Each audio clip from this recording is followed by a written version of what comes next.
Isang magandang Miyerkules ng hapon, Pilipinas, Luz Biminda, Luzon, Visayas at Mindanao. Sa ating mga kapatid na Muslim, Assalamualaikum warahmatullahi wabarakatuh. Sa ating mga kababayan sa ibang dagat ngayon, magandang hapon po, magandang araw, umaga, tanghali, hapon, gabi, anumang oras.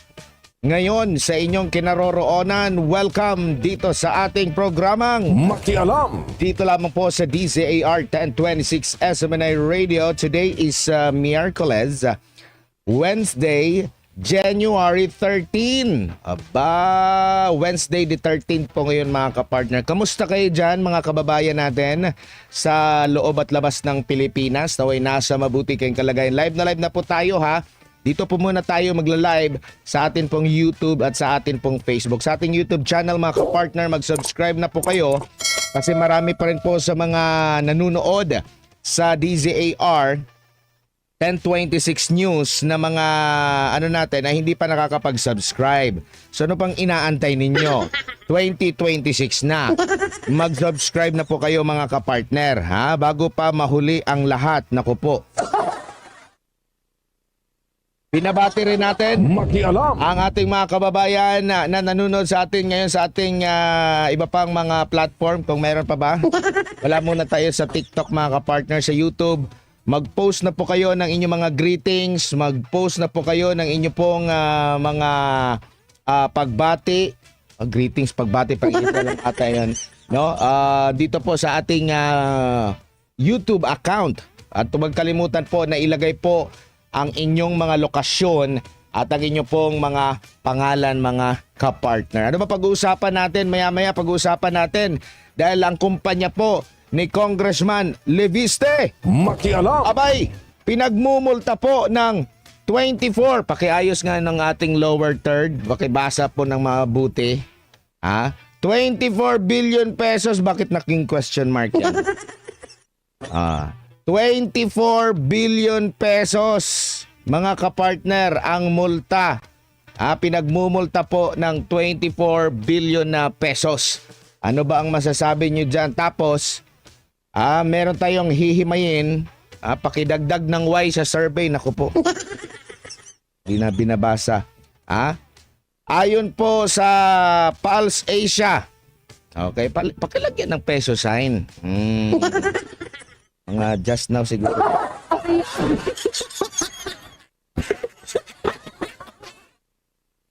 Kasi hindi nila alam ano yung 24B. Ano, peso ba yan? Dollar ba yan? Lagyan nyo na lang ng P.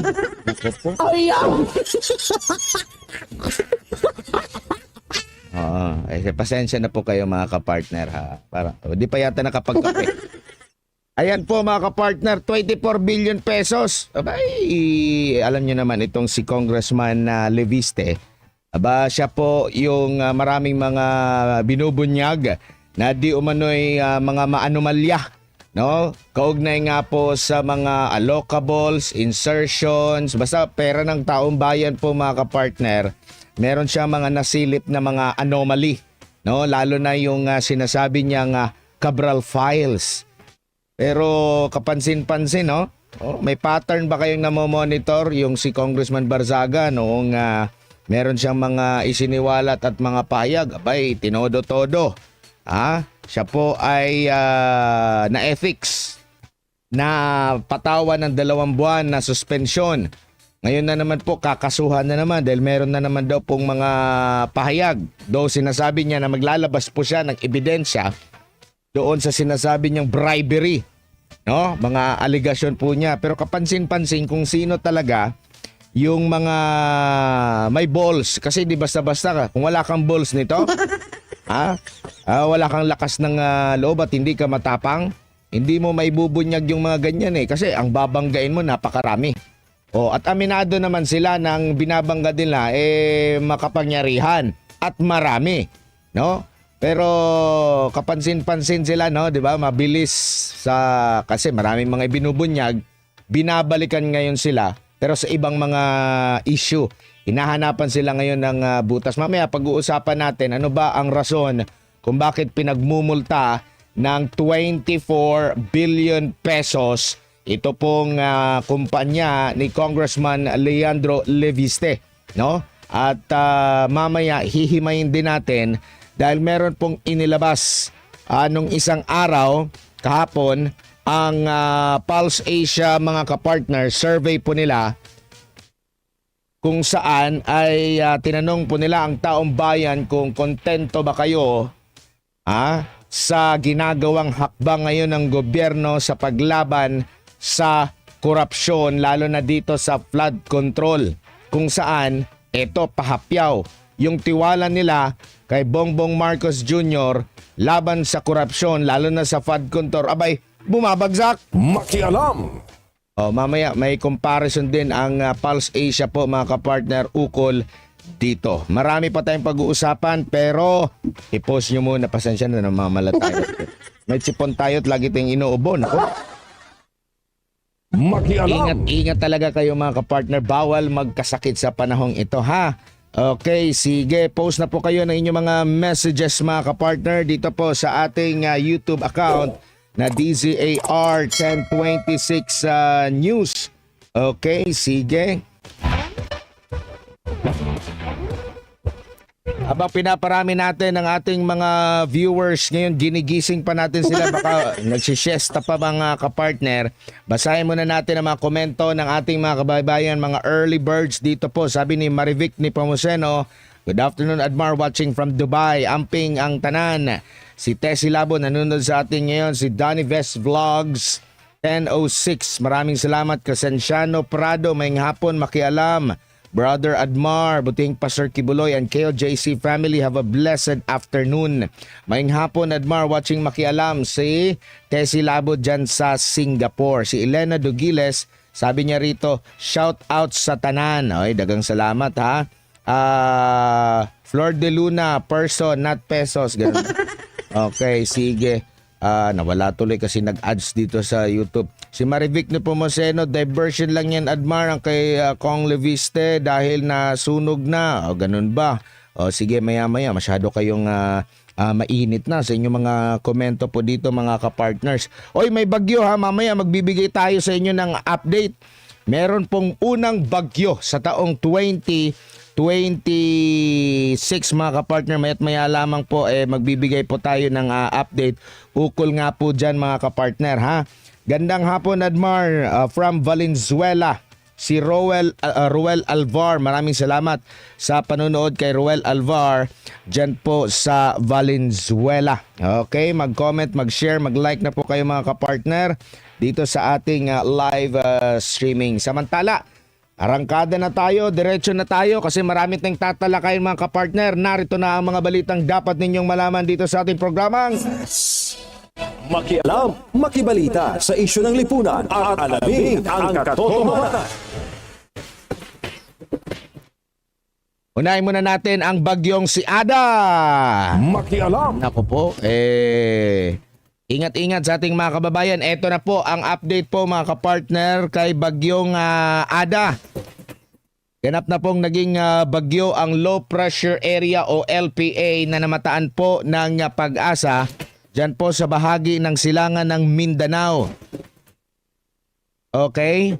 So, huling namataan ang sentro po ng bagyo, 635 kilometers.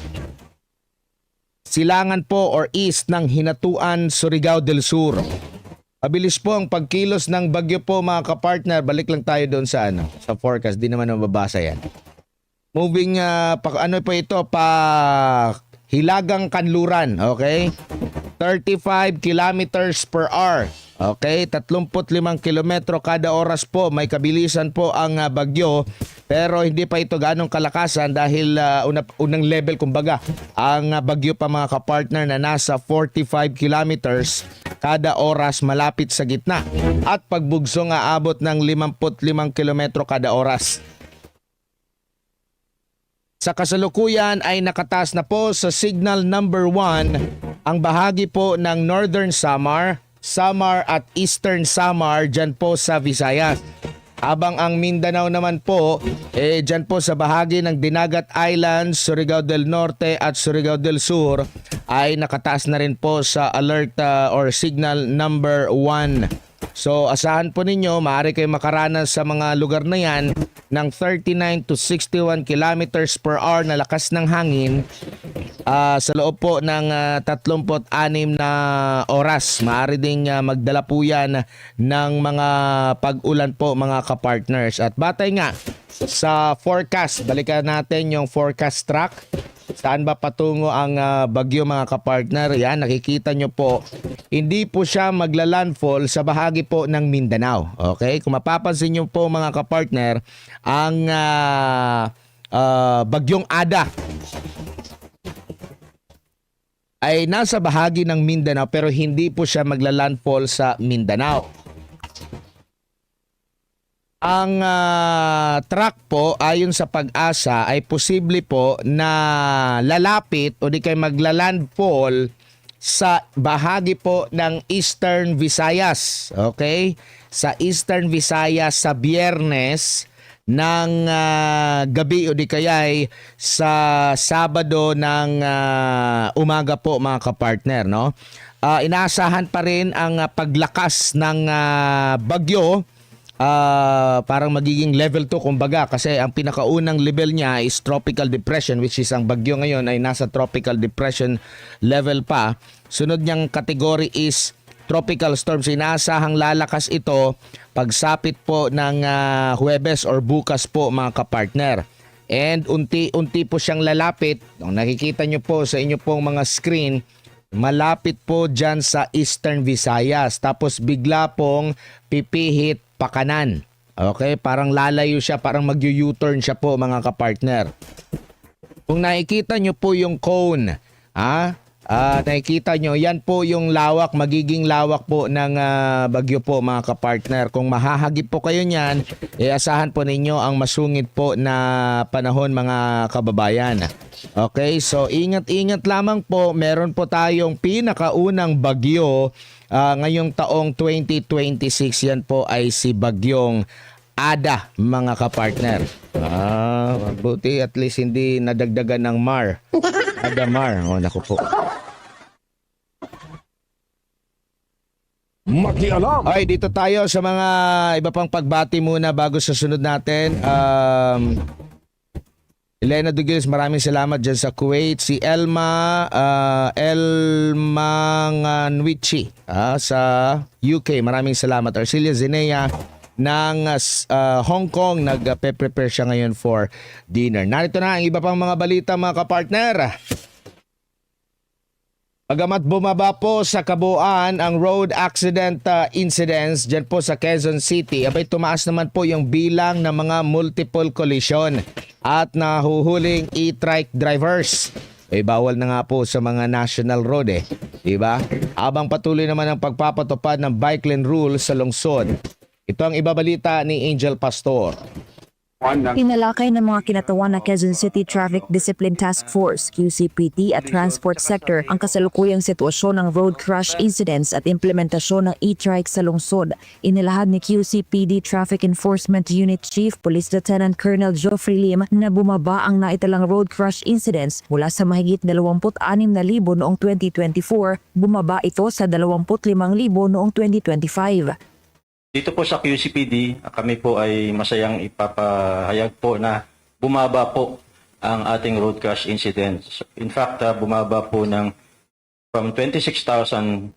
Gayunman sinabi ni Quezon City Traffic and Transport Management Division Chief Dexter Cardenas na bahagyang tumaas ang bilang ng mga sasakyang sangkot sa aksidente kumpara noong 2024 na iniuugnay sa mas mabigat na traffic volume at mas mataas na exposure sa road risk. Ayon sa datos, mas dumami ang multiple collision incidents kung saan karaniwang sanhi ng aksidente sa lungsod ang mga motorsiklo.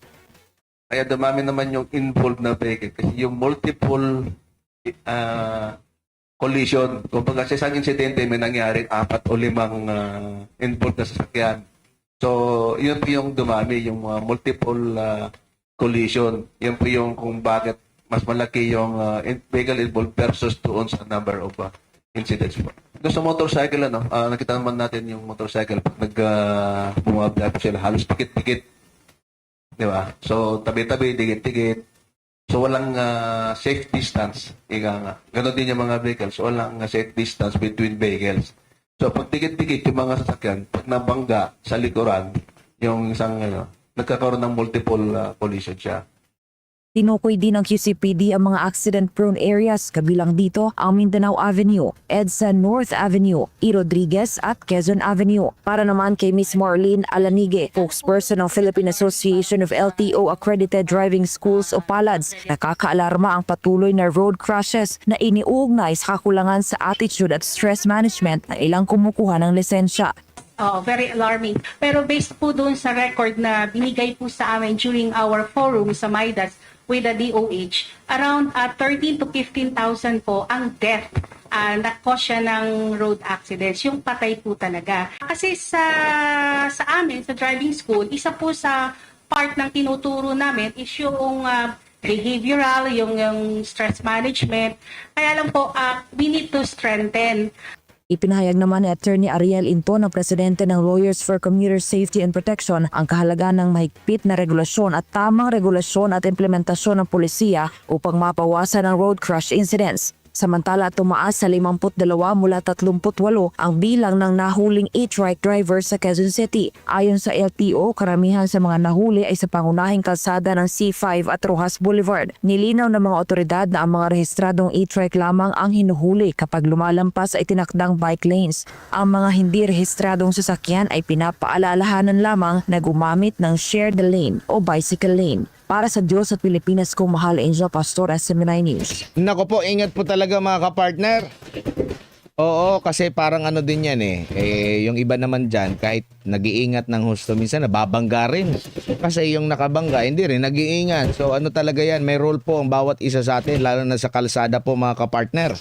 Samantala, dito tayo sa ganap dyan sa Cebu City po dahil nasa 13 na ang naitala o nakarecover na bangkay, namatay dyan po sa gumuhong landfill sa lungsod po ng Cebu.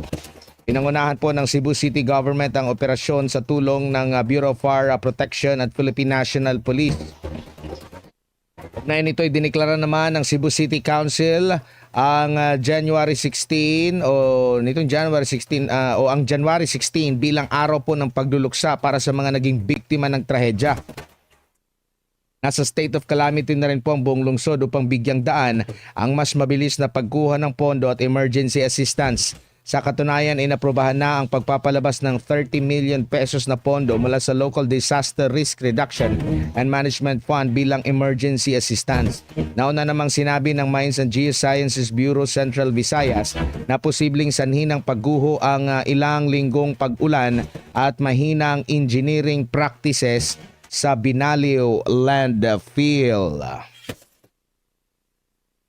Samantala, si Senador Zubiri nababahala raw po o nagbabala daw po sa lumalalang krisis sa asukal. Makialam! Diba, nag-usap tayo kahapon na mag-e-export ang Pilipinas ng asukal sa Amerika. Ibig sabihin, maraming supply. Dahil maraming supply, yun yung nakikitang sanhi kung bakit bumababa raw po yung farm gate price. Yung milled price, yung galing mismo sa yung bentahan, sa pinakaunang level ng bentahan po mga kapartner. Mas mura na raw. Yung kapansin-pansin, medyo may kamahalan pa ito, hindi ito nagtutugma sa retail price. Naku po, alamin natin ang buong detalye na balita mula kay Troy Gomez.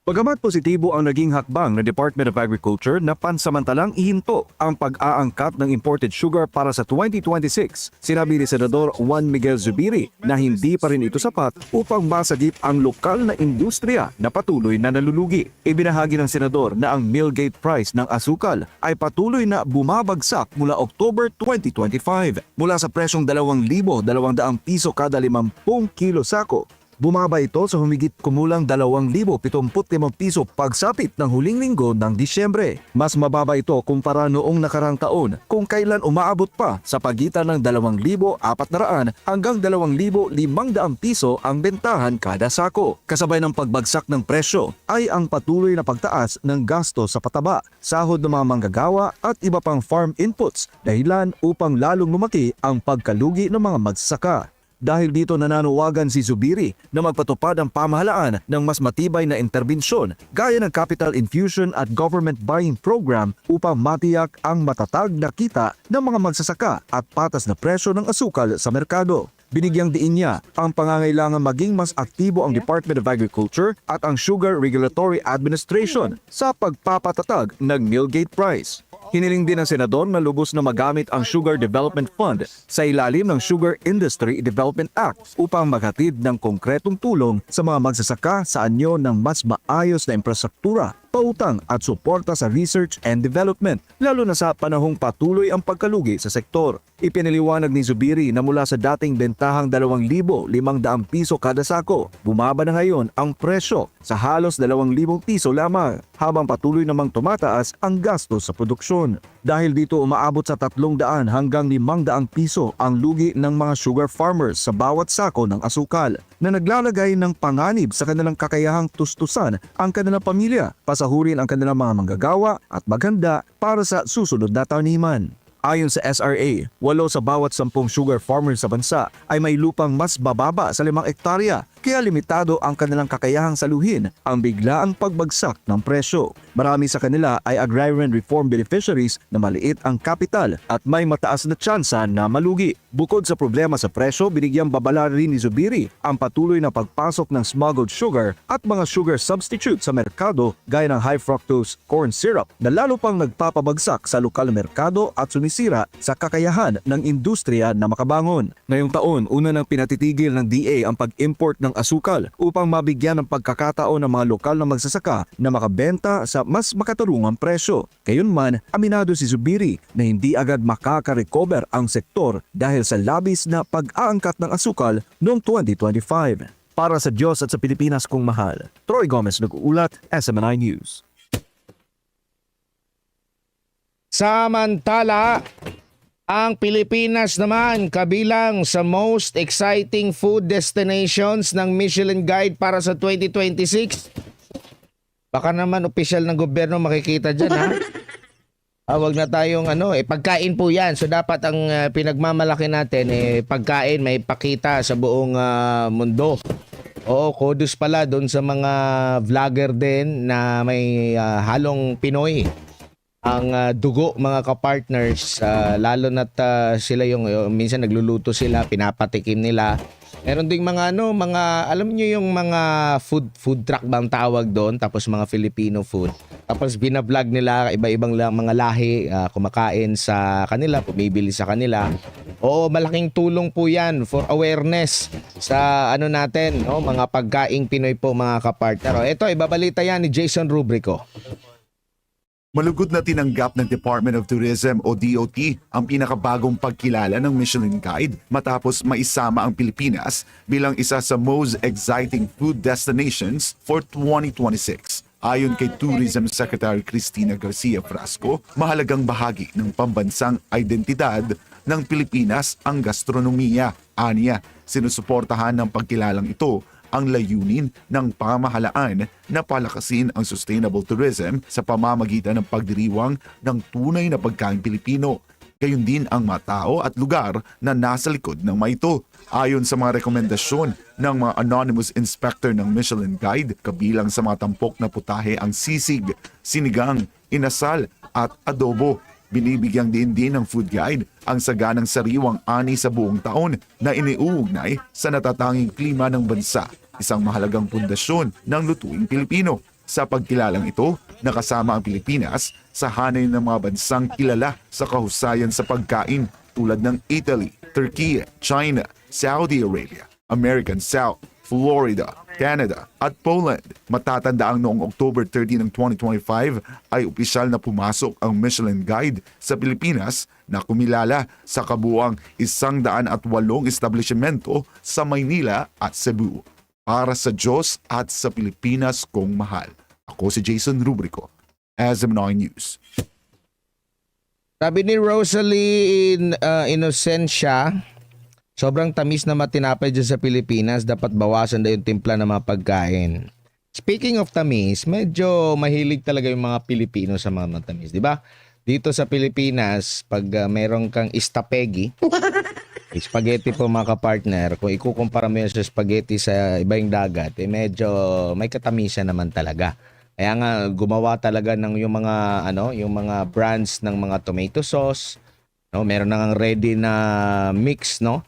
Na Pinoy style pa ang tawag nila kasi may ibang panglasa yung mga Pilipino po mga partner. So pwede naman yan i-infuse sa pwedeng i-adjust yan, no? Kaya nga natutuwa tayo sa mga chef na mga Pilipino na nagiging vlogger din kasi malaking tulong talaga yun, lalo na yung pagbablog, na maipakalat ng husto yung mga pagkain po natin. And in fact, meron ding mga vlogger po, no, food vlogger, lagi kong pinapanood yan. Na bumibisita rin dito sa Pilipinas. Nakakatulong din 'yun, no? Tens of millions po ang kanilang mga subscribers. Pumupunta sila sa Cebu, sa Visayas, pati sa Mindanao, pinapakilala, nagkakaroon ng millions of views yan. Samot-sari po yung mga viewers. So malaking tulong po yan. So yan ang dapat na palakasin po natin, na makapag-invite tayo ng iba pang mga influencer din, no? Tsaka maintain din natin yung magandang quality, no? Kasi yun naman yung nagugustuhan ng mga turista, iba pang mga food vlogger, food critic sa mga bansa, pag yung quality, yung authenticity ng isang pagkain ay nandun talaga, hindi nako-compromise. Kaya nga 'di ba, sumisikat yung pagkain ng Japan. 'Di ba? Yung mga Japanese food, meron talaga yan silang identity, mga Chinese food, Malaysian food, Thai food. 'Di ba? Sa atin kasi merong halo kasi tayo, nahalo tayo. Diverse po yung ating kultura, nahaluan tayo. Na meron tayo sa West, meron tayo sa Europe, yung mga influence natin, lalo't naging colony tayo ng Espanya, no? Meron din tayong sa mga Asyano na kahalintulad ng mga klase po ng mga pagkain, no? So masarap naman yung pagkain. Marami namang ako nakikita ang mga foreigners na nasasarapan sa mga pagkain. Basta lang i-promote yung pagkain, wag yung opisyal ng gobyerno. Katulad lang yan sa mga magagandang tanawin natin sa Pilipinas. Ang gustong puntahan ng mga foreigner na mga banyagang mga turista, mga magagandang tanawin. 'Di ba? Hindi po yung mukha ng politiko. Makialam! 'Di ba? At kudos din sa mga local and mga international na mga vlogger. Kasi hindi lang po yung Boracay, hindi lang po yung Palawan ang naipapakita ng mga magaganda sa Pilipinas. Ang problema lang kasi din dito, minsan mas mahal pa yung biyahe dito po sa Pilipinas. Oo, inter-island nga lang natin, parang bumiyahe ka na pa abroad. Parang bumiyahe ka na pa Hong Kong. Pagpunta mo pa lang ng Visayas hanggang sa pagpunta mo ng magagandang lugar, napakamahal. Pinipili po ng ibang mga may kaya na doon sa Vietnam. Sumisikat ngayon yung Vietnam, dyan sa Japan. Sa Hong Kong. Kasi accessible. Madali yung pagko-commute dito kasi ang hirap. Pagpunta mo lang dito, halimbawa, dumating ka na naiya, pagpunta mo pa lang sa tourist destination pa sa mga probinsya, para kang bumiyahe din abroad. Makialam! Diba?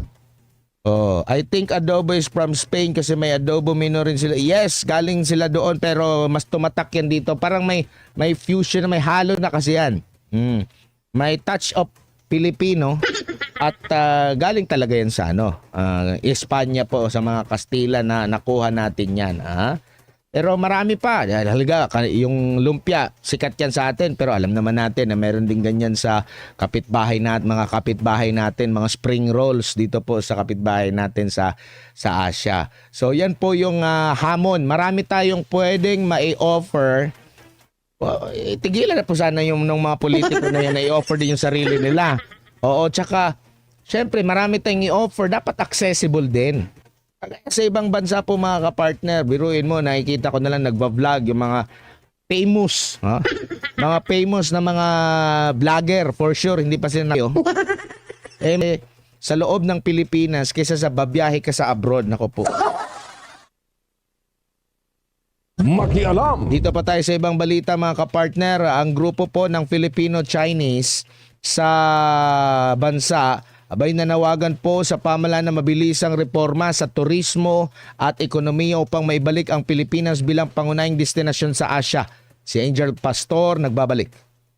Binigyang diin ng Federation of Filipino-Chinese Chambers of Commerce and Industry o FFCCCII ang pangangailangan ng mga reformang magpapalakas sa kumpiyansa ng mga mamumuhunan, magpapahusay sa transparency at magtitiyak ng maayos na pulis sa turismo upang muling buhayin ang industriya at suportahan ang ekonomiya ng bansa. Ayon kay Victor Lim, presidente ng FFCCCII, bumaba sa 5.24 milyon ang international arrivals sa Pilipinas mula Enero hanggang Nobyembre 2025, 37% na mas mababa kumpara sa pre-pandemic noong 2019. Anya, direktang apektado ang ekonomiya ng bansa dahil turismo ang pangunahing sektor na lumilikha ng trabaho at sumusuporta sa micro, small at medium enterprises o MSMEs. Tinukoy ng FFCCCII ang tatlong pangunahing hamon sa sektor ng turismo, ang hirap sa inter-island travel, mabagal at komplikadong visa process, at kakulangan sa malinaw na pagpapakita ng kultura, kasaysayan at lokal na pagkain sa pandaigdigang merkado. Bilang tugon, iminungkahi ng grupo ang pagpapatupad ng ASEAN Competitive Visa Policies upang mapabilis ang pagpasok ng mga turista, modernisasyon ng mga paliparan at pagpapalakas ng inter-island connectivity at mas agresibong promosyon ng Philippine Experience na nakatuon sa kultura, kasaysayan at lokal na pagkain. Anilim, handa ang FFCCCII na makipagtulungan sa gobyerno at pribadong sektor upang gawing turismo ang pangunahing puwersa sa trabaho at kaunlaran ng bansa.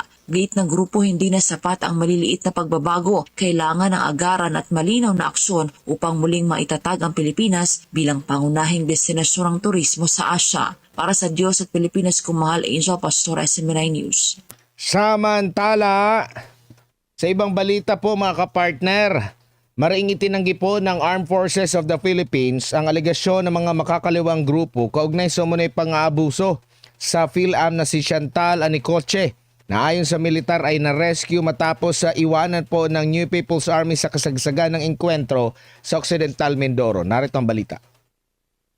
A series of armed encounters followed as troops acted in line with the AFP's constitutional mandate to protect communities and preserve peace and security, observing professionalism, restraint, and respect for human dignity throughout the operations. Ito ang sagot ng Armed Forces of the Philippines o AFP sa mga binibintang na mga makakaliwang grupo sa kanila kaugnay sa nangyaring engkwentro sa pagitan ng militar at komunistang teroristang grupong New People's Army o NPA sa Abra de Ilog Occidental, Mindoro nitong Enero 1 taong kasulukuyan. Ayon sa mga makakaliwang grupo, sibilyan at aktivista umano si Chantal Anicoche at may mga nadamay umanong sibilyan sa operasyon, mga paratang na mariing pinabulaanan ng militar. Dahil dito, muling iginiit ng AFP na January 1st, government troops conducted regarding the presence of armed elements of the New People's Army who were planning to conduct atrocities in the area. kasunod dito, sinabi ni AFP spokesperson Colonel Francel Margaret Padilla na nasa ligtas at maayos ang kondisyon ni Chantal Anicoche taliwas sa mga pahayag ng makakaliwang grupo. On January 8, government troops recovered Miss Chantal Anicoche in the vicinity of the encounter area after she had been left behind by fleeing NPA elements. She was found weak and in urgent need of medical attention, and she was immediately brought to the 2nd Infantry Division Station Hospital for proper care and humanitarian assistance. Binigyang diin ng AFP na hindi nila pinilit sa Chantal na pumirma ng kanyang testimonya na manatili sa pangangalaga ng Philippine Army. On January 11, the 2nd Infantry Division Philippine Army confirmed that Ms. Annie Coche formerly executed an undertaking, signed in the presence of an independent lawyer from the Integrated Bar of the Philippines, signifying her voluntary decision to remain at the hospital to continue her medical procedures. This affirms that her stay is based on free will and humanitarian considerations. Kaugnay nito, naglabas ng larawan ang 2nd Infantry Division ng Philippine Army sa kanilang Facebook page at makikita ang ngiti sa mukha ni Chantal, patunay na ito inalagaan ng mga sundalo, taliwas sa pahayag ng mga makakaliwang grupo na tinorture umano ito. Samantala, umaasa naman ang mga magulang ni Jerlyn Doidora at Stephanie Joy Borinaga na sa pagkakahuli kay Chantal, mabibigyang linaw ang pagkawala ng kanilang mga anak. Matatandaang sa engkwentro noong Enero 1 taong 2026, sa Occidental Mindoro, nasawi si Jerlyn Doidora habang patuloy namang hinahanap si Stephanie Joy Borinaga at iba pang kabataang umano'y umanib sa NPA. Sa ngayon, sinabi ng AFP na nagpapatuloy ang kanilang security operation sa Abra de Ilog upang mapanatili ang kapayapaan at maprotektahan ang komunidad laban sa pananakot ng CPP, NPA, NDF. Para sa Diyos at sa Pilipinas, kung Mahal Almar Forzuelo, SMNA News. Hiya ng DOJ, Department of Justice, ang hindi pagkumpirma kung mayroon ng ICC warrant upang epektibong matunton at maaresto ang kanyang kliyente. Narito ang balita. Humingi ng paglilinaw sa Department of Justice o DOJ sa Attorney Israelito Torion, ang legal counsel ni Senator Ronald Bato de la Rosa, kaugnay ng umano'y ICC warrant laban sa kanyang kliyente. Ang Justice Department tumanggi na magbigay ng komento sa hiling ni Torion dahil meron na anitong nakapending na petisyon sa Supreme Court. Ang tugon ng DOJ na permado ni Chief State Counsel Dennis Irvin Chan, ipinost si Torion sa kanyang official na Facebook account. Sabi pa ng DOJ sa sulat, binasura na ng Korte Suprema ang apela nito na atasan ng ilang opisyal ng gobyerno na magpalabas ng kopya ng arrest warrant ng ICC na una nang isinuwalat ni Ombudsman Boy Rimulya at meron na rin daw ipinadalang komento ang OSG hinggil dito. Si Torion, sinabing gusto lang nilang matiyak na meron na ngang ICC warrant pero ay naman daw itong kumpirmahin ng DOJ. Bagay na baka strategy ng ahensya para epektibong matuntun at maaresto sa De La Rosa. Multiple sources have told us that there was in fact a warrant of arrest and that it is already before the NCB in the Philippines. That is why we try to have it confirmed with the DOJ, but that is the reply of the DOJ. And that probably because would probably want to ensure that they would be able to spot the location of Senator Bato de la Rosa, and then if they can spot his location, arrest him, and then it would be only at that time that they will reveal that there is already a warrant of arrest. Maybe that is a tactical strategy on their part, that they can assure the arrest of the good senator. Sakaling mangyari ang pag-aresto, sinabi ni Torion na posibleng maghain ng kampo ng senador ng petisyon para sa habeas corpus sa Korte Suprema. I will file a manifestation before the Supreme Court that there is such warrant, and we would pray that it will be after the past. Or he can probably file a petition for habeas corpus if he is still in the country. Because if he is already outside the country, I think you know that it's going to be a very tricky issue already. Tiniyak naman ni Torion na patuloy pa rin ginagampanan ni Senator De La Rosa ang kanyang tungkulin sa Senado sa pamamagitan ng kanyang mga staff. Umaasa rin siyang mauunawaan ng publiko ang hindi muna pagpapakita ng senador dahil sa pangamba na maulit ang umano'y biglang pag-aresto na naranasan noon ni dating Pangulong Rodrigo Duterte.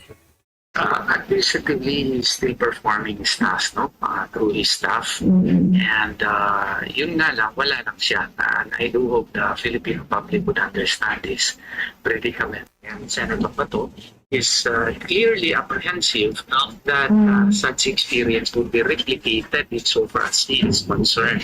And that is a legitimate concern because we are talking here of life and liberty. Nilinaw naman ni Torion na wala siyang direktang komunikasyon sa kanyang kliyente at nakakausap lang niya si Bato sa pamamagitan ng kanyang pamilya.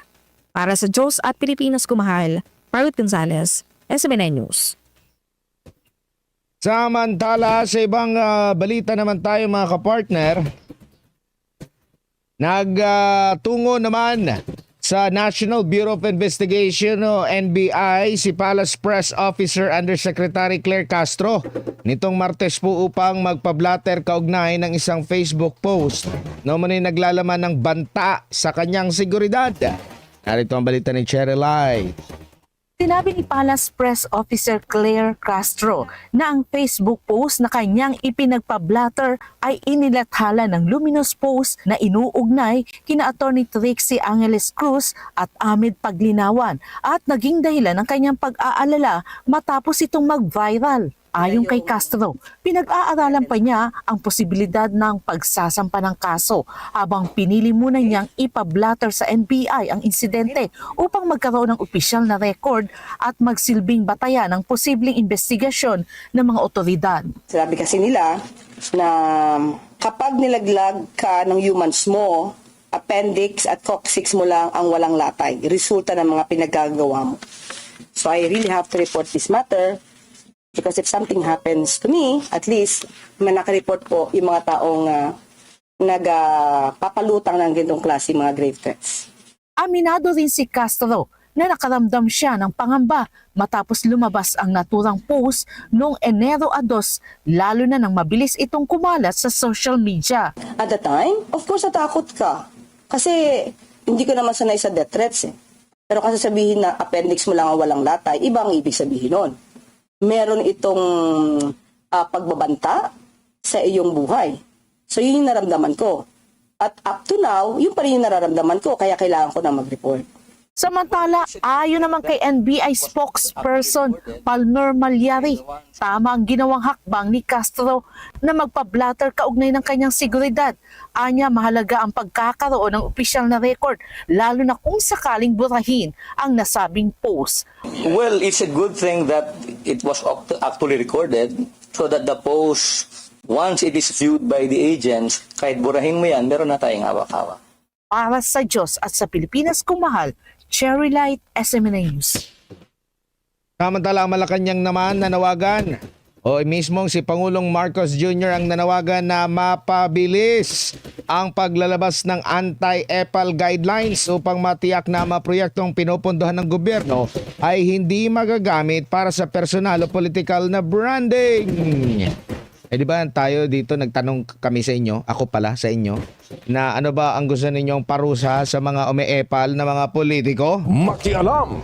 Iba sa inyo, napaka karumal-dumal yung gusto. Ito ang balita ni Creslin Catarong.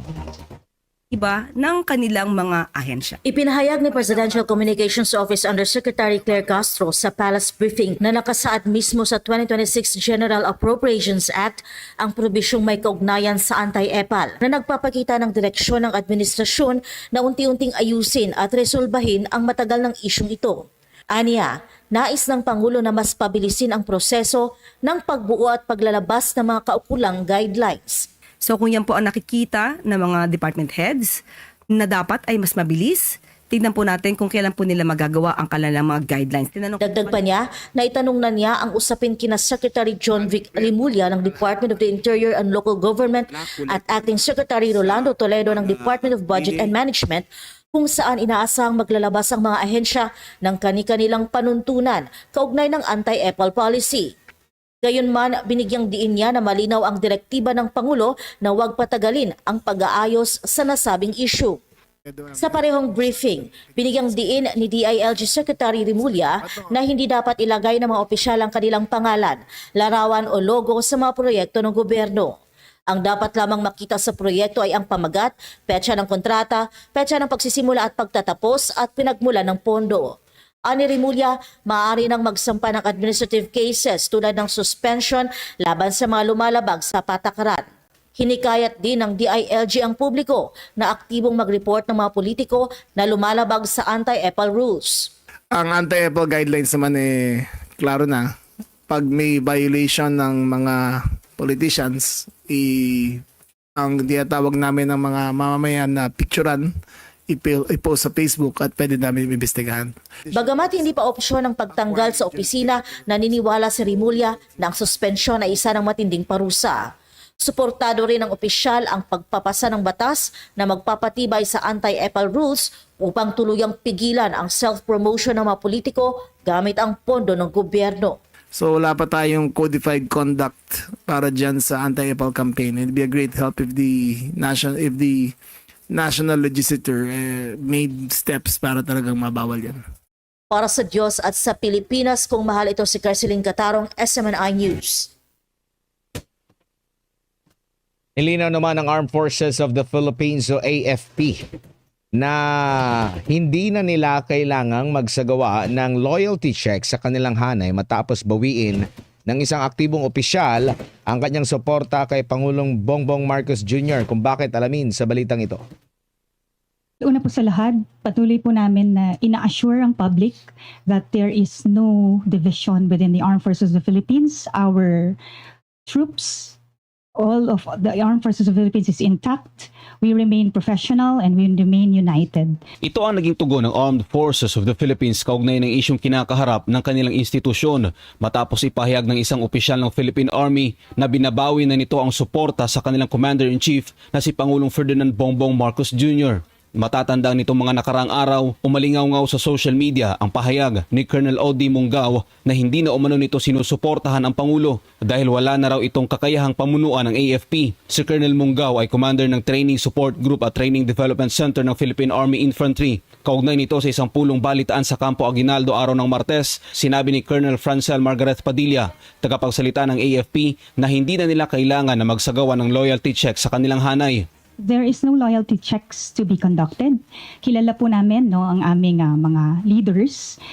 We know how our leaders conduct their own leadership skills. Nandiyan po yung pagtingin namin, respeto po sa aming mga higher authorities. And each individual soldier po will adhere to the chain of command accordingly. Sa ngayon, hindi pa masabi ng AFP kung anong kaso at parusa ang kanilang ipapataw kay Colonel Munggao dahil patuloy pa ang ginagawang investigasyon, pero siniguro nito sa publiko na dadaan sa due process ang lahat ng kanilang hakbang. With the case of Colonel O.D. Munggao, it is currently under investigation. And the inquiry is ongoing as of this time. And because of that, it is premature to state any specific charges that will be filed as of this time. But definitely, the investigation will ensue, and we are assuring the public that due process will be accorded to the party, and the Armed Forces of the Philippines will conduct this in relation to existing rules and policies that are in place. Para sa Diyos at sa Pilipinas, kung mahal, Almar Forzuelo, SMNI News. Samantala, may tugon naman ng Bureau for Protection of BFP matapos tawagin po ang Department of the Interior and Local Government, the DILG, ang ahensya bilang most corrupt sa ilalim ng pamumuno nito. Narito ang balita. Naglabas ng pahayag si Interior Secretary John Vic Remulla laban sa Bureau of Fire Protection.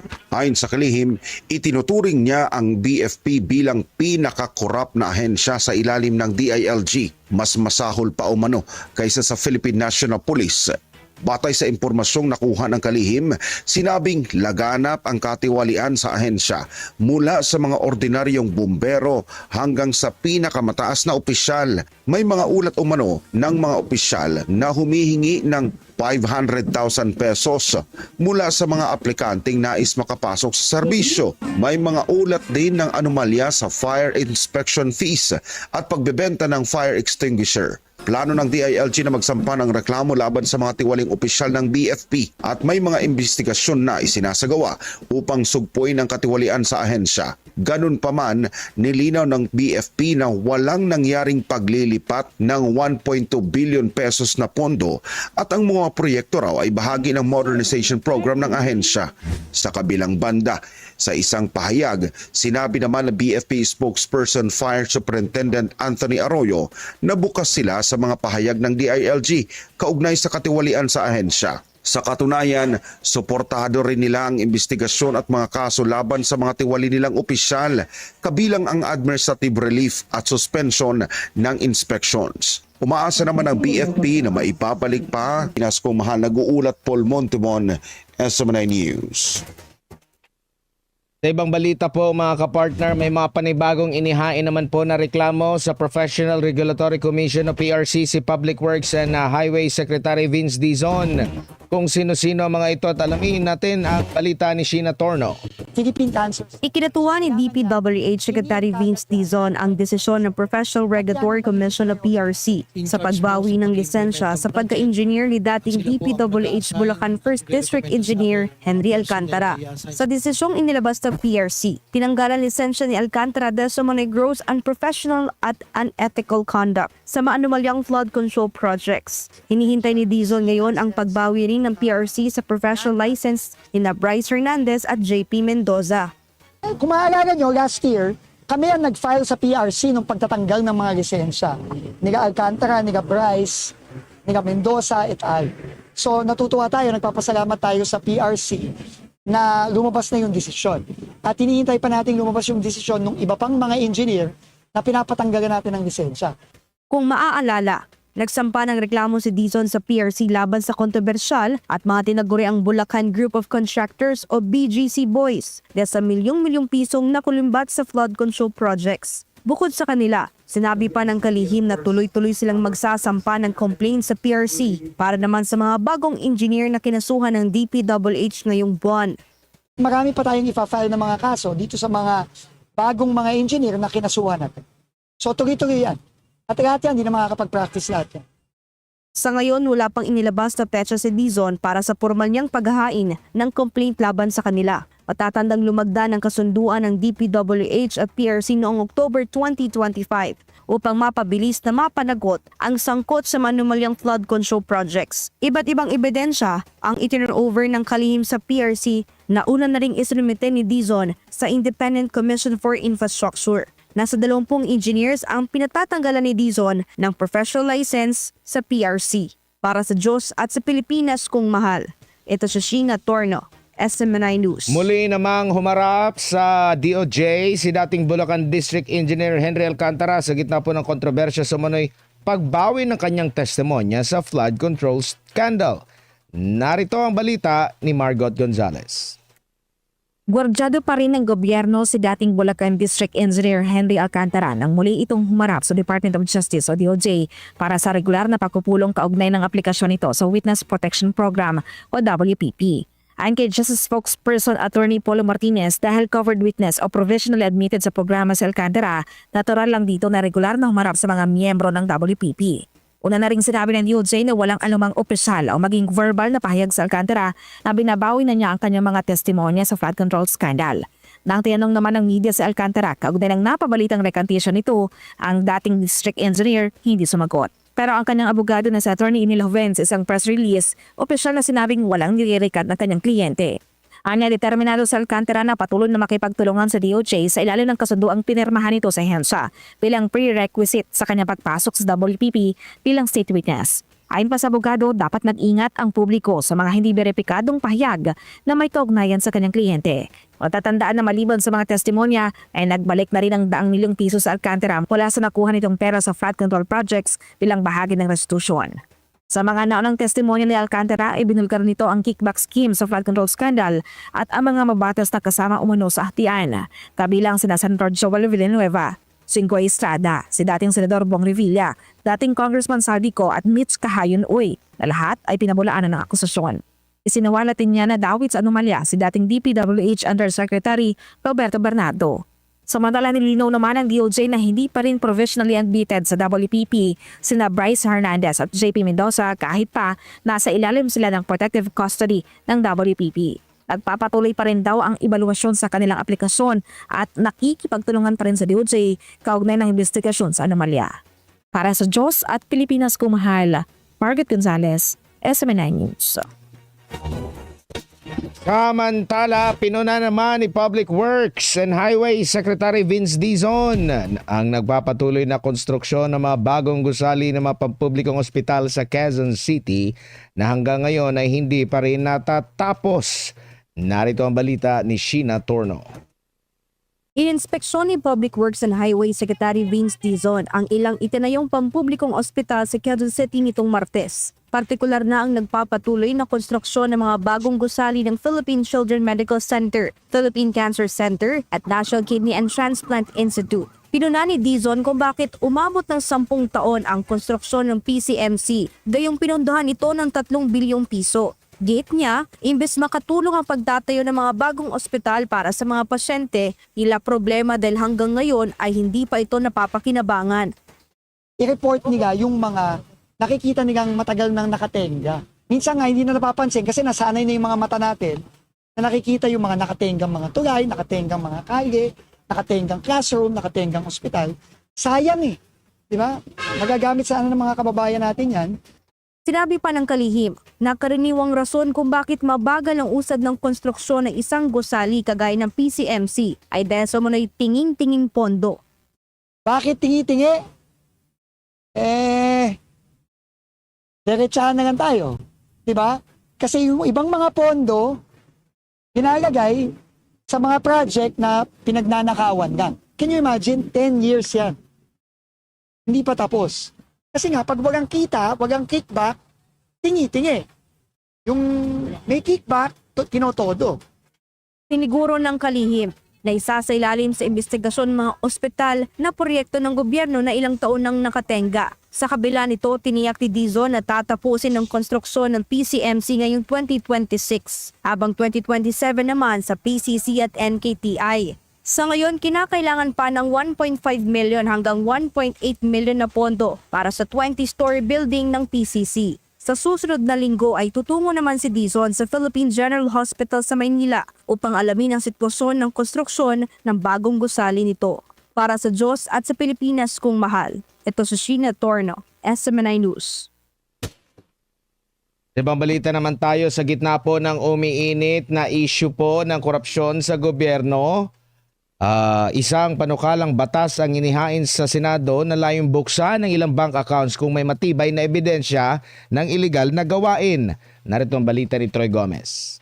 Hindi na raw dapat gawing parangga ang bank secrecy para takpan ang katiwalian. Ito ang diin ni Senator Jinggoy Ejercito Estrada sa kanyang inihain na Senate Bill No. 1047 na mag-aamyenda sa Secrecy of Bank Deposits Law. Layo ng panukala na bigyan ng malinaw na kapangyarihan ang Bangko Sentral ng Pilipinas o BSP sa tulong ng mga hukuman na siyasatin ng mga bank deposit na pinaghihinalaang konektado sa mga iligal na aktibidad tulad ng panunuhol, pandaraya at money laundering.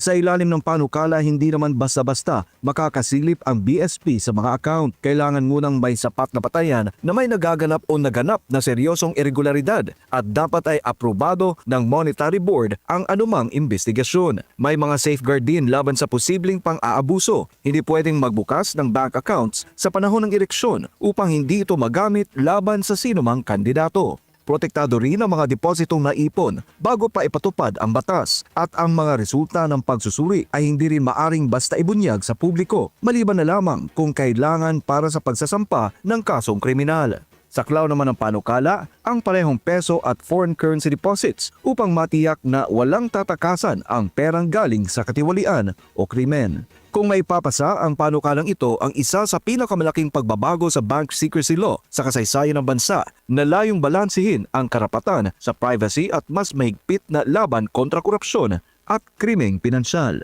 Para sa Diyos at sa Pilipinas kung mahal, Troy Gomez nag-uulat, SMNI News. Samantala, sa ibang balita, malabo naman daw umusad ang nilulutong impeachment laban kay Vice President Sara Duterte dahil sa negatibo na ang trust ratings ngayon ni Pangulong Marcos Jr. May pahayag naman ang isang kongresista sa impeachment, si MJ Mondihar sa detalye. Matatapos na sa Pebrero ang one-year impeachment ban ni Vice President Sara Duterte patapos ideklarang unconstitutional ng Supreme Court ang naunang impeachment case laban sa opisyal. Ilang linggo bago ito mangyari ay kinumpirma naman ngayon ni Navota City Representative Toby Tiangco na may naganap nga ang bayaran noong nakaraang taon upang itulak ang impeachment laban sa bise. 215 na mga congressman ang bumoto para siya ipa-impeach. Sa isang panayam, sinabi ni Tiangco na kinausap raw siya ng dalawang lider sa Kamara upang kumbinsihin si Pangulong Marcos na aprobahan ang for later release Release o FLR. Anya, naipangako na raw ang naturang pondo sa mga kongresistang sumuporta sa impeachment. Ang For Later Release o FLR ay tumutukoy sa mga lokasyon sa loob ng national budget na hindi may lalabas kung walang approval ng presidente. Nang tanungin naman kung marami ang susuporta sa panibagong impeachment, sinabi ni Tiangco na malabo ito dahil walang FLR sa 2026 national budget. Pero kung itutuloy naman ang impeachment, kailangan raw na incentivized ang mga kongresista upang makuha ang kanilang suporta.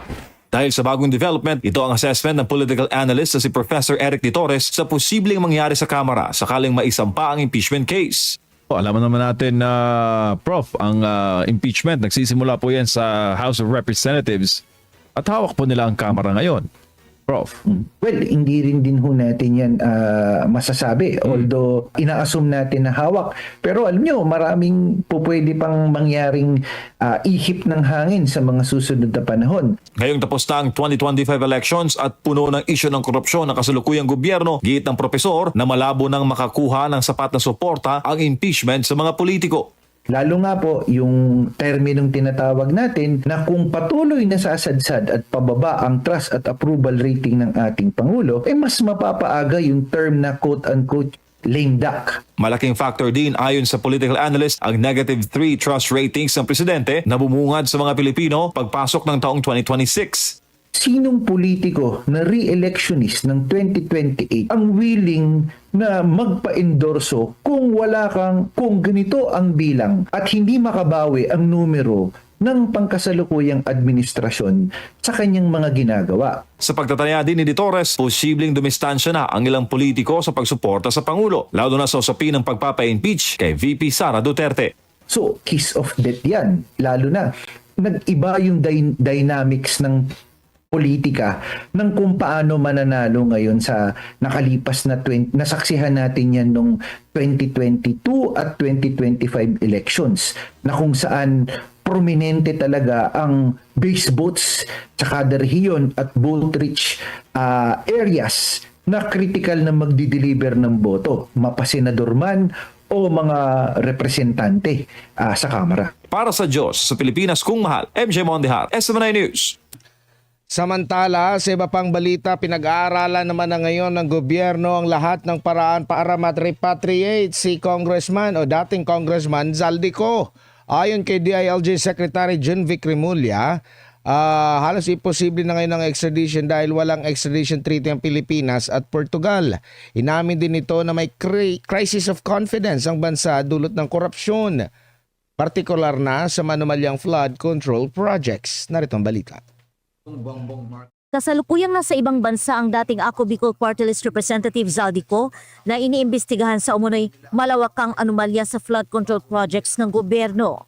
Sa isang palace briefing nitong Martes, sinabi ni DILG Secretary John Vic Remulla na may indikasyon na si Ko ay nasa Portugal at maaring may hawak na Portuguese passport, bagamat patuloy pa itong biniberipika ng mga otoridad. We suspect na nasa Portugal siya. Information namin ay meron siyang Portuguese passport out of an immigration clause na nilagay nila. Ang information namin ito ay 10 years old pero i-verify pa namin. Kaugnay nito sinabi ni Remulla na nagbigay ng formal na utos si Pangulong Ferdinand Marcos Jr. na magsagawa ng hakbang upang maiproseso ang extradition treaty sa Portugal. Pero nagbigay ng instruction sa President na formally mag-apply na kami ng extradition treaty sa kanila. Sa isang media interview, sinabi ni Remulla na ang naging utos ng Pangulo ay pag-aralan lamang ang posibilidad ng pag-apply ng extradition kay Ko. Pero nakikita nilang halos imposible sa ngayon ang extradition laban kay Ko dahil sa kawalan ng extradition treaty sa pagitan ng Pilipinas at Portugal kung saan hinihinalang naroroon ang dating mambabatas. Dagdag ng kalihim, bagamat isang extradition sa mga legal na opsyon, ito ay itinuturing na huling opsyon ng pamahalaan dahil sa matagal at masalimuot na proseso. Ayon naman kay Presidential Communications Office Secretary Dave Gomez, ang proseso ng extradition ay maaaring umabot ng ilang taon, kaya hindi ito ang pangunahing opsyon ng administrasyon. Kabilang sa mga alternatibong opsyon ang pagdaan sa mga international organization gaya ng Interpol, United Nations at iba pang ahensyang makatutulong sa proseso. Si Ko ay kabilang sa mga iniugnay sa mga alegasyon ng bilyon-bilyong pisong irregularidad sa flood control projects. Kabilang ang umunoy budget insertions, sa pambansang pondo. Matatanda ang isiniwalat din ni Ko ang iba pang mga umano'y sangkot sa mga anomalya kung saan kabilang sa mga pinangalanan niya si Pangulong Ferdinand Marcos Jr. at si dating House Speaker Martin Romualdez.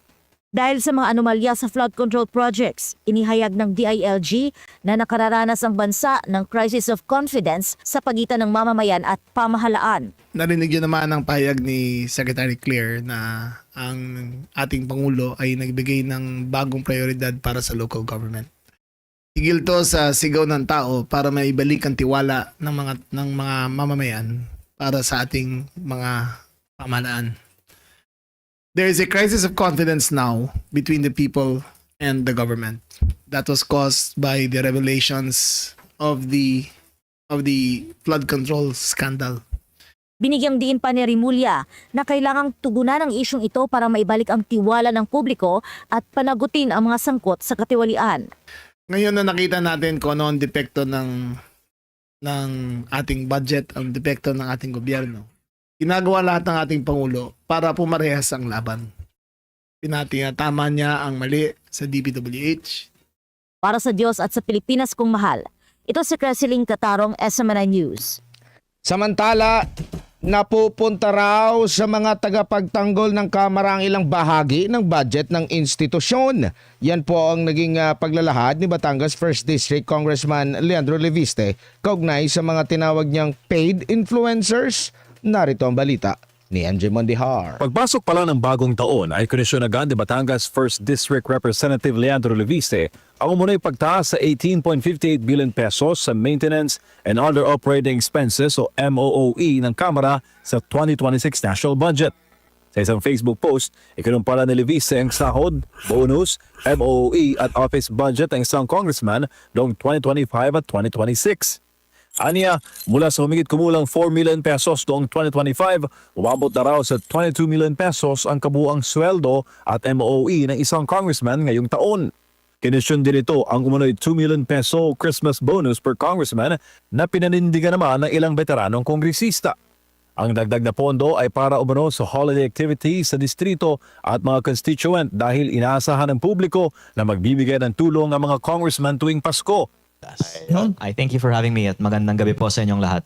Sa panayam sa programang Vox Populi, inilahad naman ni Leviste na parte ng koneksyon niyang alokasyon ng Kamara ay napupunta umano sa isang partikular na programa.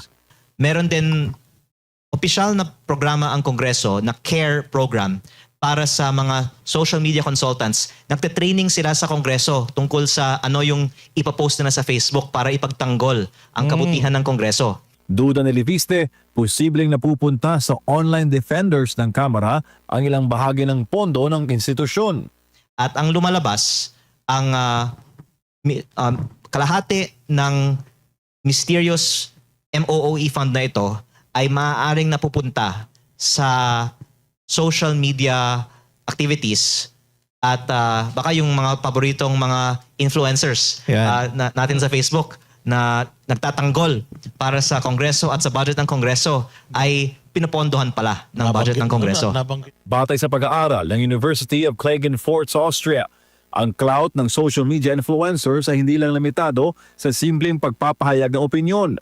Anya, ang mga influencers sa social media ay kaya mag-amplify ng epekto ng umiiral opinyon o kaya lumikha ng bagong pananaw lalo na sa eleksyon at politika. Sa ngayon ay wala pang reaksyon ng Kamara sa mga sinabi ni Congressman Leviste. Banggit niyan ba yung nakabayong yung binibigay sa kanila or naka-paperback? Opo, yung iba. Mismong nagsabi sa akin na sila po ay binabayad ng cash sa supot o backpack. Para sa Diyos, sa Pilipinas kung mahal, MJ Mondihat, SMNI News. Dito tayo sa ating isa sa mga main topic po mga kapartners kung saan abay pinagmumulta po yung kumpanya ni Congressman Leandro Leviste. Makialam! Oo. 24 billion pesos ang sinasabi po mga kapartner dahil umano sa kabiguang makapag-produce ng kuryente na ipinangako nitong ihahatid sa ilalim ng mahigit 30 mga service contracts ng pamahalaan.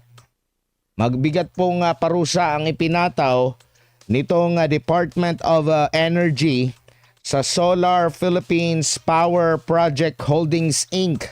o SPPHI ni Leviste. Dahil sa kanyang mga pahayag na naglalagay sa ito mga kapartner, no? Sinabi po ni Energy Secretary Sharon Garin na tinigil na ng DOE o pinahinto na, winakasan na po ng DOE yung nasa 163 projects na iginawad sa iba't ibang kumpanya dahil sa kabiguang sundin daw ang napagkasundo ang schedule ng produksyon ng kuryente. Ayon po rito kay Garin, mahigit kalahati daw po sa mga proyekto o 64% ay hawak ng SPPHI. Yung kumpanya po na itinatag ni Leviste noong 2013, mga 20 anyos pa ito siya noon.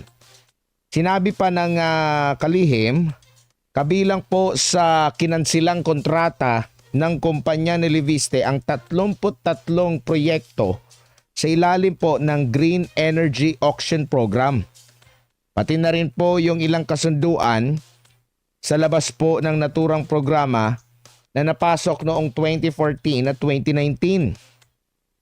Ang naturang programa ay inisyatiba ng pamalaan na pinabibilis po yung pag-unlad ng renewable energy.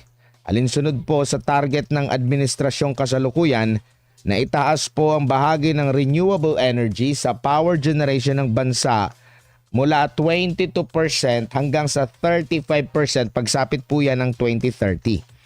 At ayon sa DOE, ang mga hindi na isakatuparang proyekto ng kumpanya ni Leviste ay karamihang matatagpuan dito sa Luzon.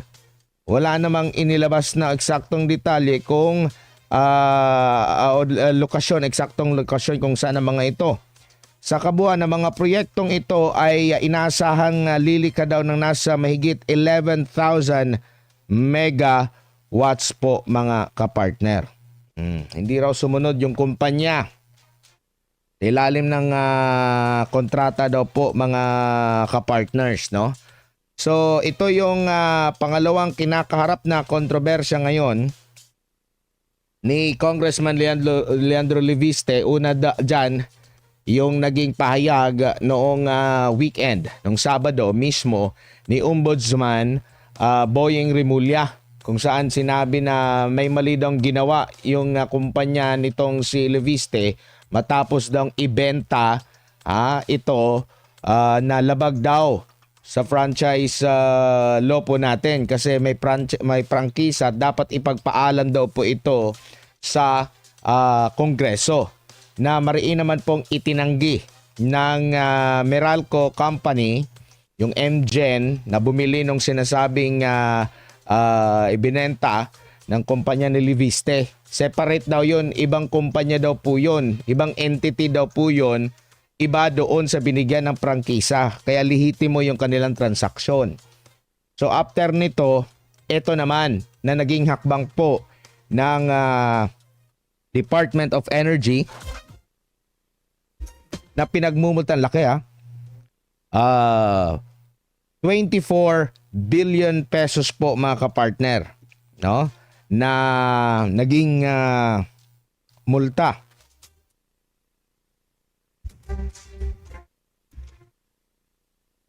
Inaantabayanan din natin sa mga social media post, no, ni Leviste kung ano ang kanyang pahayag. Meron siyang latest na pahayag 2 hours ago. Sabi niya dito, mula pa nung Setyembre, sinasabihan na ako na gagawan ako ng mga kaso kung ilalabas ko ang Cabral Files at mananahimik na lang ako para sa sarili kong kapakanan. Wala akong nakuhang kahit piso mula sa gobyerno. Ang aking pera ay nagmula sa pribadong negosyo. Ang kumpanyang itinatag ko ay nakapagtayo ng pinakamalaking kapasidad ng renewable energy sa bansa at nakapagdala ng pinakamalaking foreign investment sa Pilipinas noong 2005. Kaunti ang namumuhunan sa ating bansa ngayon dahil sa pananaw na ginigipit ang mga negosyante. Iginagalang ko ang mga kawani ng gobyerno, tutugon ako sa kanilang mga pahayag sa tamang forum. Paumanhin po sa mga natatamaan pero ang ipinaglalaban ko lamang ay ang katotohanan. Lubos ang aking pasasalamat sa mga nananawagan para sa transparency sa paggamit ng pondo ng taong bayan. Kumbaga, in short, since September pa raw, parang binabalaan na as per Leviste, siya, nagagawan siya ng kaso, kumbaga gigipitin siya, sa sandaling ilalabas niya yung Cabral files. Which is yung mga part nun ay talagang inilabas niya. At nakita naman natin kung ano mga nagaganap ngayon. Parang tumutugma dun sa kanya mga sinasabi. So sabi niya, sasagot siya sa tamang forum. Kung may kaso siyang kakaharapin, sasagutin niya doon. Actually, sinabi pa nga niya na meron kayong 2 weeks na maglabas ng inyong lahat ng mga allegation laban sa akin. Pagbalik ng sesyon, sasagot ako. So, abangan natin ang susunod na kabanata ukol nga po dito sa isyong ito po mga kapartner. No, ngayon, dito pa tayo sa isa pa nating topic. Makialam! Ang topic po natin, hihimayin po natin mga kapartners, ito pong naging resulta ng Pulse Asia Survey na inilabas last January 12. Ito po ay survey na isinagawa ng Pulse Asia noong December 12 at 15 noong nakalipas na taon sa pamamagitan ng face-to-face interviews sa 1,200 mga katao, edad 18 anyos pataas. Meron itong plus minus 2.8% margin of error at 95% self-confidence level. So bago po itong survey na ito po yung mga naging ganap. Okay? Huwag muna. Ang mga ganap po mga kapartners, before itong kanilang survey, last December 10, merong resolusyon na inilabas ang Sandigan Bayan laban kay Elizalde Co at sa iba pang mga inakusahan, individuals na fugitive sila sa justice at pinakakan sila ang kanilang mga passport. Kasunod na rin po ito ng mga pahayag ni former Congressman Elizalde Co laban kay Speaker Martin Romualdez at laban kay President Marcos Jr. kaugnay sa mga insertions nagkakalaga ng 100 bilyong piso. Okay, so kumbaga babalikan lang natin ano ba mga ganap bago itong survey na ito na maaring naka-impluwensya dito po sa naging resulta ng pagtatanong ng Pulse Asia. Makialam! Maliban dito, meron din pong naharap sa kasong plunder ng mga 7 pang miyembro ng Kamara po mga kapartners. Bago rin ang survey, meron ding naganap na pag-re-resign Executive Secretary Lucas Bersamin at Budget Secretary Amina Pangandaman kasunod nga po ng aligasyon nitong si Congressman Elizalde Co.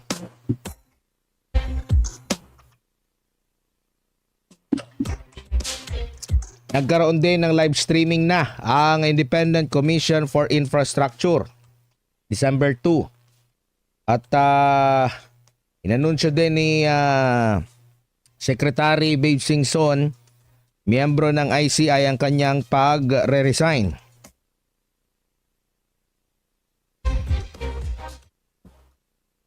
Nagkaroon din ng referral o rekomendasyon ang ICI na maghain ng bribery, corruption of public official at plunder laban sa kay Senador Bongbong Revilla at iba pa, kasama na ang mga opisyal ng DPWH.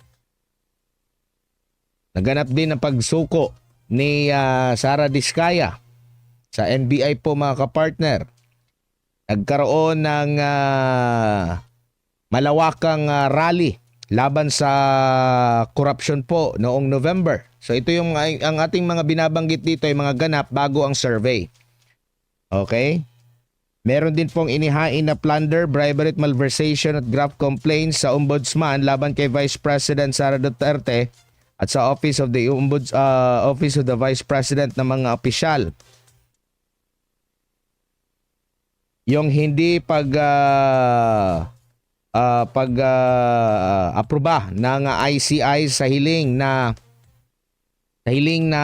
interim release kay former President Rodrigo Duterte. Okay? Meron ding naganap noon na pagpaprioritize sa mga panukalang batas kabilang ng political dynasty daw. Pagban sa political dynasty. Yung kontrobersya sa 2026 budget. Pagpataw ng parusa kay Alice Go. Okay, ano pa ba rito? Marami pang mga ganap po mga kapartner. Okay, dito tayo ngayon sa table 1 ng resulta po ng kanilang survey. Okay? Dito po, ay kita nyo po ang tanong. Ang tanong po nila dito, gaano kalaki o kaliit ang tiwala ninyo sa bawat isa? Okay? Sa sumusunod na tao, institusyon o grupo upang tugunan ang katiwalaan sa mga proyekto sa flood control. Kumbaga, tinanong ang ating mga kababayan, 1,200, kung gaano ba kalaki ang inyong tiwala. Gaano kaliit ang inyong tiwala, kalaking inyong tiwala o na masusolusyonan, matutugunan ang problema sa korupsyon lalo na sa flood control projects. So unang-una dito, binanggit yung pangalan ni Marcos Jr. kasi nga siya yung presidente, chief executive, pinuno, presidente ng Pilipinas, pinakamakapangyarihan na talagang pwedeng lumaban. Gaano kalaki ang tiwala ng taong bayan? Ito po yung grado, as per Pulse Asia Survey.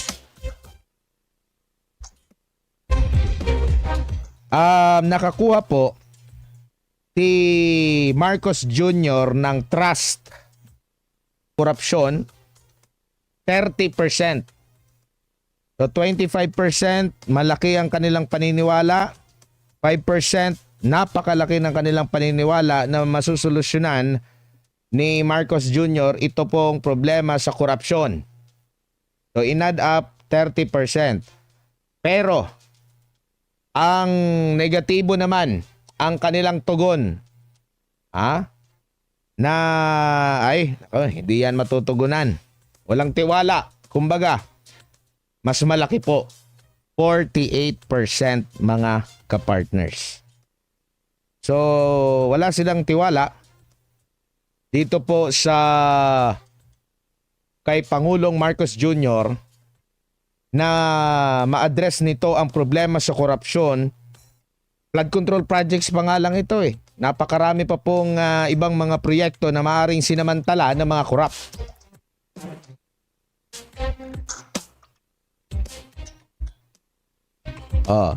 Sa Senate naman, 37 ang may tiwala, 41 ang walang tiwala. House of Representatives, 31 ang may tiwala, 41 ang walang tiwala. Sa Ombudsman, 28 ang may tiwala, 49 makialam ang walang tiwala. Lalo na sa ICI po mga kapartner, 18 ang may tiwala na masusolusyonan, 31 ang walang tiwala. Ang DPWH mababa rin ang kanilang tiwala na masusolusyonan ng bago po yung kalihim ng ngayon ng DPWH. 13 ang hindi naniniwala. 13 ang naniniwala. 13%, 28% naman ang hindi naniniwala. Or 59%. Okay, ulitin lang natin kasi mali pala yung nabasa ko. Kay Marcos Jr., 30 ang may tiwala, 48 ang walang tiwala. Persento mga kapartner out of 1,200. Sa Senate, 37 ang may tiwala, 23 walang tiwala. O mababa ang tiwala. House of Representatives, 31 ang may tiwalang masusolusyonan, 27 ang walang tiwala or mababa ang tiwala. Office of the Ombudsman, 28, 23 naman ang 28 ang may trust, small to no trust, 23.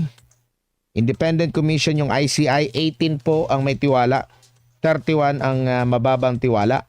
DPWH, 13 ang wala talagang tiwala, percent. 59% naman ang may tiwala, mga kapartner. Sa media po, sa anay ng media, may malaki silang tiwala, 54%. 16% naman ang walang tiwala po, mga kababayan. Now ngayon, lipat tayo dito sa table number 2. Ito po yung comparison.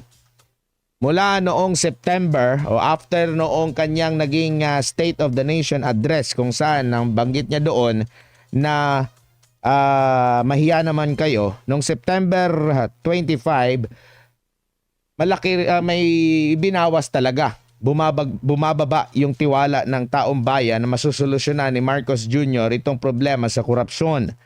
Mula 32 noong September 2025, bumagsak ito sa 30 ang may tiwala. Sa mga nawawala naman ng tiwala, tumataas po. Mula September 2025, 45 po ang naitala, 48 naman nitong nakalipas na Disyembre.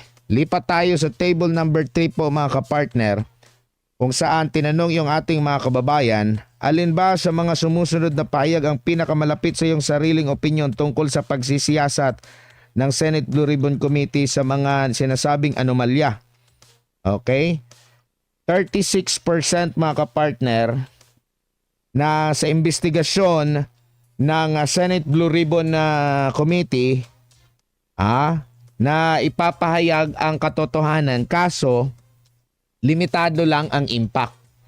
Okay, naisisiwalat pero limitado lang ang impact. Sumusunod dito yung investigation are likely to uncover the truth and hold those involved accountable. Kumbaga, 29% lang naniniwala, mabubulgar, tapos may mapapanagot talaga. So, dito po sa comparison naman, tumataas yung parang, yes, may nabubulgar na mga katotohanan, kaso anong sunod? Anong impact nito? Mapapanagot ba sila? No, parang nagdududa. Okay? So, tumaas po yung kanilang pagdududa dito. Kung meron ba bang may magandang may sisiyon. Naisiwalat na yung katotohanan, sabi nila. Pero anong sunod? Tumaas po yung kanilang pagdududa mula 28 naging 36.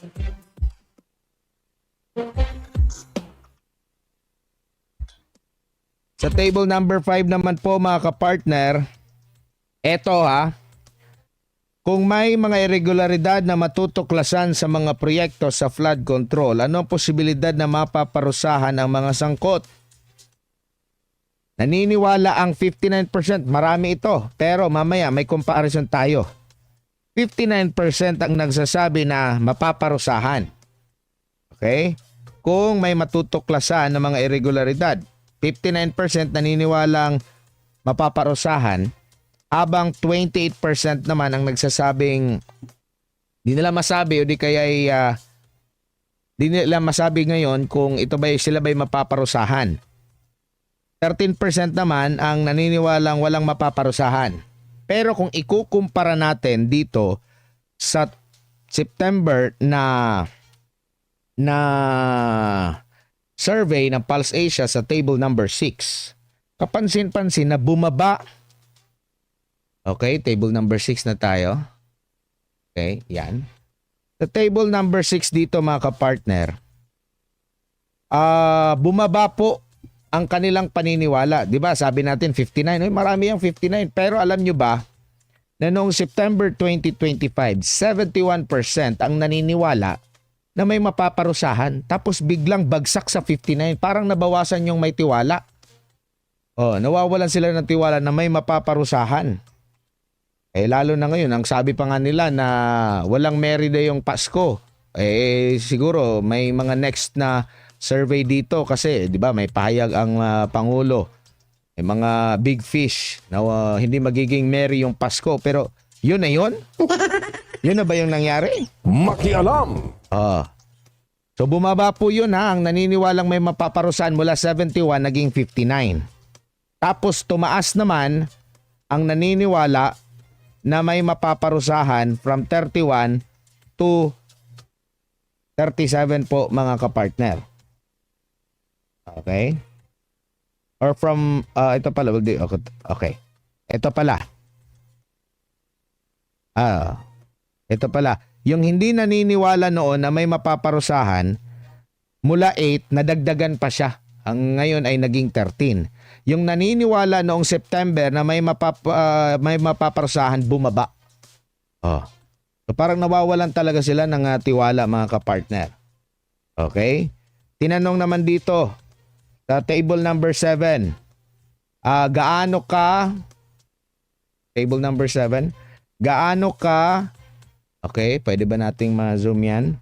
Gaano ka nagtitiwala o hindi nagtitiwala na kayang matagumpay na maparusahan ng sistemang panghukuman sa Pilipinas ang mga malulubhang kaso ng korupsyon?